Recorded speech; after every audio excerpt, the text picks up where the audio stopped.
அனைவருக்கும் வணக்கம். தெய்வீக பலன்கள் சேனல் சார்பாக தங்களை அன்புடன் வரவேற்கிறோம். இன்று நம் காணொளியில் காண விரும்புவது சித்ரா பௌர்ணமி 2026 சிறப்புகளை பற்றி இந்த காணொளியில் பார்க்கலாம். வாருங்கள் காணொளிக்கு செல்லலாம். மறக்காமல் ஒரு சப்ஸ்கிரைப் செய்யவும். சித்திரை மாத பௌர்ணமி சித்திரை மாத முழு நிலவு நாளில் கொண்டாடப்படும் ஒரு அற்புதமான ஆன்மீக தினமாகும். இது பாவ புண்ணிய கணக்காளரான சித்திரகுப்தர் பிறந்த நாளாகவும் அவர் வழிபாடு செய்யப்படும் திருநாளாகவும் போற்றப்படுகிறது. இந்த நாள் சிவபெருமான் ஆலயத்திற்கு கிரிவலம் செல்வது, பௌர்ணமி விரதம் இருப்பது, சித்திரகுப்தருக்கு நிவேதனம் படைப்பது பாவங்களை போக்கி நல்வாழ்வு மற்றும் ஞானத்தை வழங்கும் என நம்பப்படுகிறது.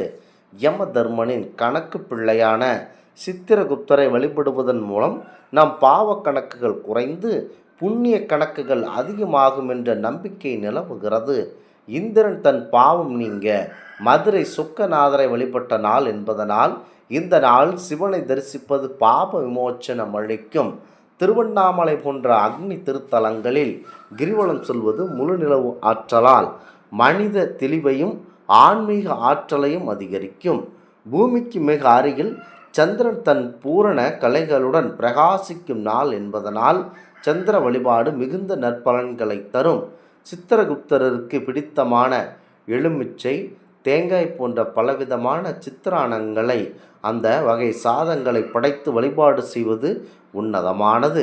இந்த நாள் நதிகள் மற்றும் கடல் தீர்த்தங்களில் நீராடுவது மற்றும் மன அமைதியை மற்றும் உடல் தூய்மையை ஏற்படுத்தி கொடுக்கும். 2026 ஆண்டு சித்ரா பௌர்ணமி ஏப்ரல் 30 வியாழக்கிழமை என்று தொடங்கி மே 1 வரை நீட்டிக்கிறது. இந்த நாளில் மன அமைதிக்கையும் நல்ல மாற்றங்களுக்கும் வழிபாடு செய்வது சிறப்பு. சித்ரா பௌர்ணமி எப்படி சிறப்பாக கொண்டாட விரும்புகிறீர்கள் என்றால், மனதில் நினைக்கும் முக்கியத்துவம் வாய்ந்த இந்த புனிதமான நாட்களில் எந்த வேண்டுதல் வேண்டுமானாலும் வேண்டிக் கொள்ளலாம். சித்ரா பௌர்ணமி என்பது சித்திரை மாதத்தில் வரும் ஒரு சிறப்பு மிக்க நாளாகும்.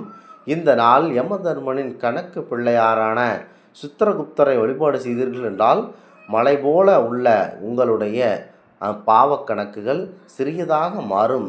வருடத்தில் வரும் 12 பௌர்ணமிகளில் மிகவும் சிறப்பும் தனித்துவமான நாளாக கருதப்படுவதும் சித்ரா பௌர்ணமி. இந்த நாளில் செய்யப்படும் வழிபாடு சாதாரண பூஜை அல்ல. அது நம் வாழ்க்கையில் உள்ள பாவ புண்ணிய கணக்குகளை சீர் செய்யும் ஒரு அற்புதமான திருநாளாகும். யம தர்மனின் துணையாக உலகில் உள்ள ஒவ்வொரு உயிரின் சேர்க்கைகளையும் பதிவு செய்யும் சித்திரகுப்தரை வழிபடுவதற்கு ஏற்ற திருநாளாக இந்த நாள் உள்ளது. புராணங்களின்படி ஒரு நாள் கைலாயத்தில் நம்முடைய பரம்பொருள் பார்வதி தேவி அவர்கள் பொழுதுபோக்கிற்காக ஒரு அழகிய ஆண் குழந்தையை ஓவியமாக வரைகிறாள். அந்த ஓவியம் உயிரோடு இருப்பது போல பிரகாசித்தது.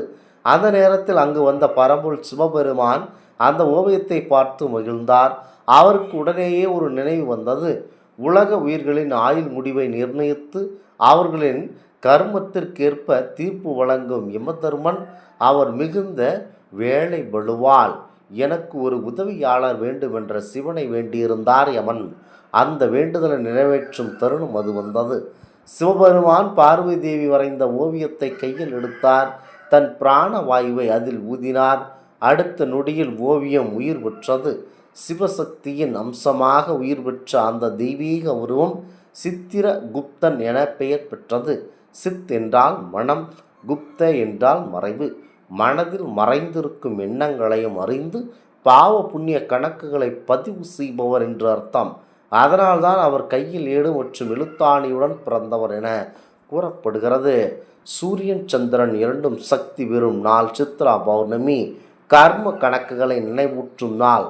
பாவ நிவர்த்திக்காக அரிய சந்தர்ப்பம். இந்த நாள் திருவண்ணாமலை போன்ற புண்ணிய தலங்களில் கிரிவலம் வருதல், முருகப்பெருமானை வழிபடுவதல், தீர்த்த ஸ்நானம் செய்வது இவை அனைத்தும் வாழ்க்கையில் வளம் தரும்.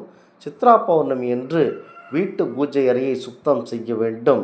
சித்திரகுப்தன் படத்தை தெற்கு திசையில் வைக்க வேண்டும். பூக்களால் அலங்கரிக்க வேண்டும். சந்தனம் குங்குமம் அணிவிக்க வேண்டும். நெய்வேத்தியமாக பச்சரிசி, வெல்லம், வேப்பம்பூ பச்சடி, பல வகை சாதங்களான தேங்காய் சாதம், புளியோதரை, எலுமிச்சை சாதம், தயிர் சாதம், சர்க்கரை பொங்கல், வெண்பொங்கல் ஆகியவை படைத்து வழிபட வேண்டும். 5 முக குத்து விளக்கேற்றி என் மனதில் உள்ள தீய எண்ணங்களை நீங்கட்டும், வாழ்வில் வழியில் வாழ வையுங்கள் என்று மனமாற வேண்டிக்கொள்ள வேண்டும். முக்கியமாக முழு விரதம் மேற்கொள்வது முக்கியத்துவம் வாய்ந்ததாக இருக்கும். முழு விரதம் அன்றைய நாட்கள் சித்திரகுப்தரை நினைத்து இருப்பது சிறப்பு. இரவு நிலவு தரிசனம் செய்தவன் உணவருந்த வேண்டும். இது மன கட்டுப்பாட்டையும் பக்தியையும் வளர்க்கும் வழிபாடாகும். சித்திரகுப்தனுக்கு தனி கோவில் உள்ள முக்கிய தலமான காஞ்சிபுரம் சித்திரகுப்தன் கோவில், அருப்புக்கோட்டை அமிர்தகடேஸ்வரர் கோவில், திருவண்ணாமலை அருணாச்சலேஸ்வரர் கோவில் போன்ற தலங்களுக்கு சென்று வழிபடுவது சிறப்பு. இந்த தலங்களில் சித்ரா பௌர்ணமி என்று தரிசனம் செய்தால் பாவ நிவர்த்தி, ஆயுள் விருத்தி, மன அமைதி ஆகியவை கிடைக்கும்.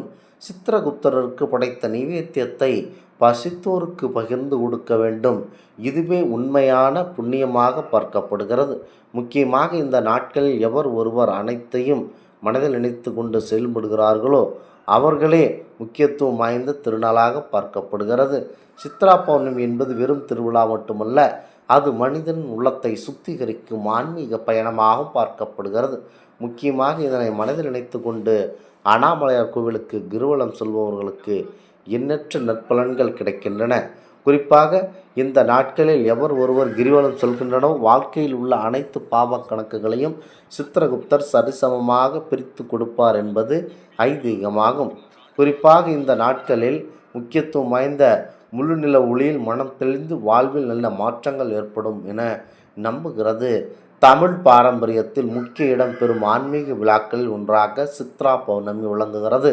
தமிழ் மாதமான சித்திரையில் வரும் பௌர்ணமி தினமே சித்ரா பௌர்ணமியாக கொண்டாடப்பட்டு வருகிறது.